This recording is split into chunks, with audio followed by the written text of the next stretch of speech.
Napakaraming tanong sa isip natin, pero ang totoo naman, hindi naman talaga natin alam ang tunay na sagot. Tanging siya lang ang nakakaalam, di ba? Kahit anong pagpaplanong gawin natin sa buhay, kahit anong gawin natin subok, kahit anong pilit natin, minsan hindi pa rin nangyayari. Kasi baka meron siyang ibang mas magandang paraan, di ba? Kaya lahat ng bagay, pagpasalamat mo sa kanya. Pagpaubaya mo sa kanya ka magpaalam at humingi ng guidance. Napakarayang pagsubok ng buhay, mga problema, mga biglaang sakuna. Kapag nangyari yun, huwag ka muna mangangamba. Kalmayin mo ang sarili mo, magdasal para lumambot ang puso mo, saka ka mag-isip ng tamang solusyon. At pagpalagay mo, hindi mo na kaya dahil parang lahat ng pwede mo magawa ay nagawa mo na. Baka may nakakalimutan ka, tawagan mo siya. Kahit kailan hindi siya nagiging cannot be reached. Ang mga bagay na hindi natin kaya, kung maisip sa sarili nating paraan, kaya huwag natin sarilinin. Dahil pagparaan niya ang pinagpaubaya natin, walang bagay na imposible.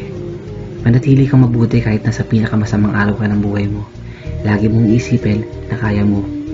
Palakasin mo ang isipan mo at pananalig sa Diyos. Para sa ganun, araw-araw kang may gana at determinado patungo sa pinapangarap mo. At hindi ka makakaramdam na matinding panghihina ng loob dahil alam mo, lagi siyang nandyan, nakagabay sa'yo. Kung may mga bagay akong naabot para sa sarili ko, bakit imposible para sa'yo, diba? Huwag mo ikukumpara ang buhay ang meron ng iba dahil hindi mo naman alam ang totoong pinagdaanan nila. Habang umintindi ka, mas lalong lumalawak ka.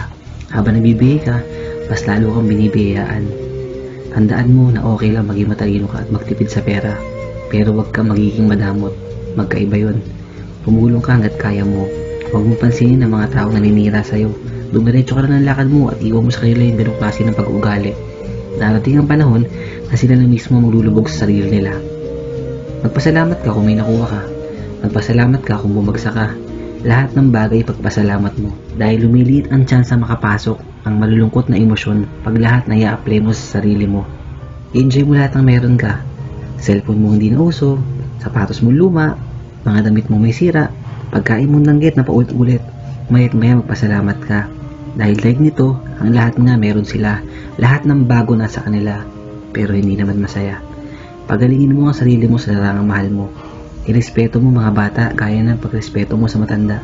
Mahalin mo mga kaibigan mo. Alagaan mo ang pamilya mo. Maniwala ka sa sarili mo.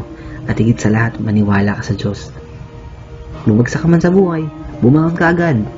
At lagi mo tatandaan, lagi mo sasabihin, okay lang yan.